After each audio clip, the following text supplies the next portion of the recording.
Alright, so here we are. We've got a grudge match between Amir Rahimi, an assistant producer, and Harvard Bonin, some of you might know, is the senior producer on the project.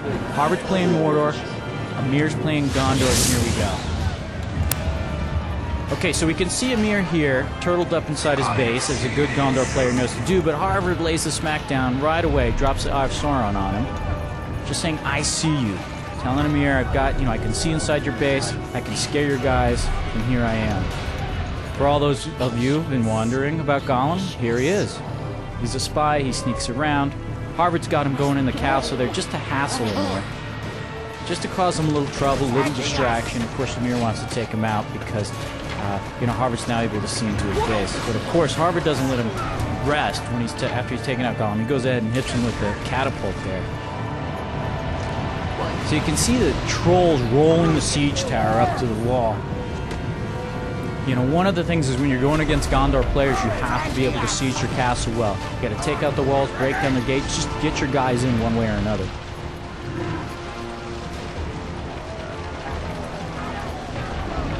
It's quite a scary sight when you see a whole set of orcs pouring over your walls and into your castle. My favorite strategy is just to kind of overwhelm my opponent.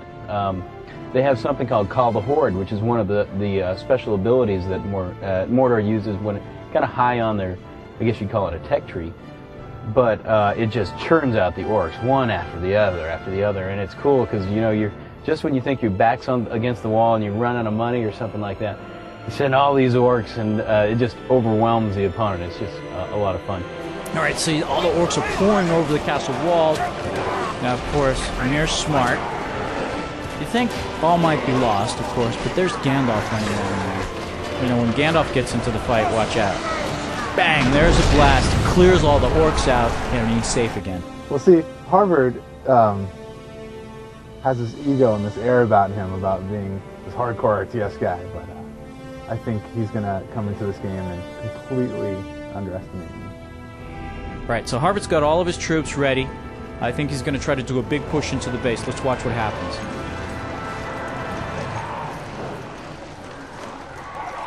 Wow, looks like Amir left his gate open. Now this is one of the coolest things about the game, tainted land there. Harvard goes ahead and lays that down. It changes the terrain. It gives his orcs not only extra strength, but extra combat ability as well. So he's going ahead and taking on those tower guards. They know they can't handle it. Getting hit with orcs or getting hit with catapults there, so they start fleeing back into the gate.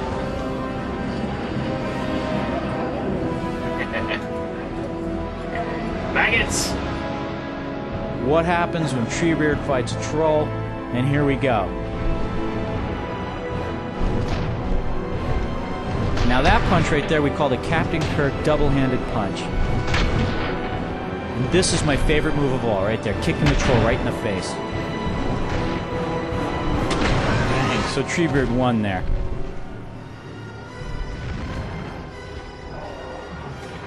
Harvard wasn't able to get onto the wall by pushing a siege tower up there, so he's going to try to break down the main gate with the battering ram. Here he goes. Bang, knocks it through. 1-2 punch, because here comes the Nazgul. The Nazgul's great, because when you get them over the enemy troops, you do the screech and it scares them all, disrupts them. Makes it a little harder for the archers to get a bead on it. Now also he goes ahead and just picks up guys, which causes tremendous amount of damage. And of course, what's your counter? Gandalf Astari Light. Takes him right out, pops him.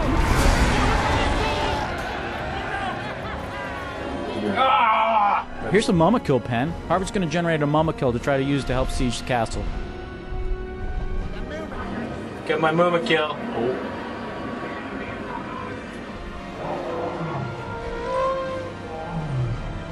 So Amir's called into Rohirrim reinforcements here. Those are one of the powers that he has.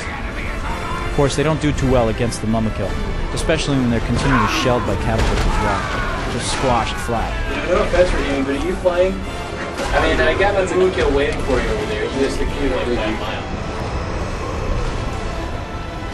So since the Rohirrim didn't work, Amir's notched it up another level, used another power, and called in the Army of the Dead.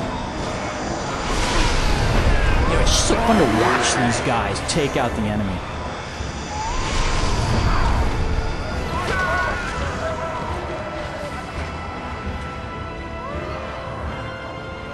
Alright, so you think Harvard might be down, but he's not out. Of course, what's he going to pull out?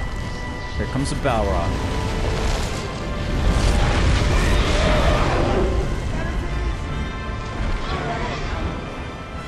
So if you were scared when a Nazgul came into your base, you gotta be double scared when the Balrog shows up. So the Balrog doesn't only have his sword that he can use, of course he's got the whip, he's got the fire breath, just the ultimate wrecking machine. Bang! Hits the guy with the sword. Now, one of the things I absolutely love is when he does his fire breath. You know, the effect is cool, but the damage is devastating. You can see Amir's archers there just firing away, trying to take out the Balrog. Nothing's really helping.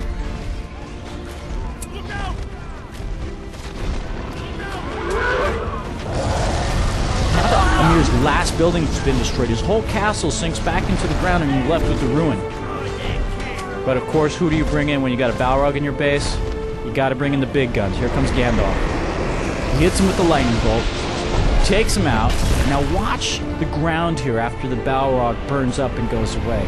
Look at that charred mark there. It's another example of the attention to detail that's inside Battle for Middle-earth here.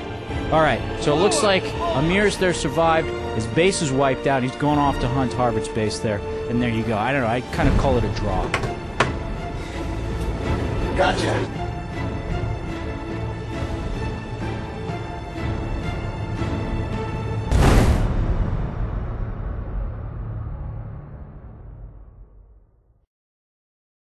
EA Games. Challenge everything. So don't forget, you'd be scared too if you saw a troll coming at you with a 12-foot tree.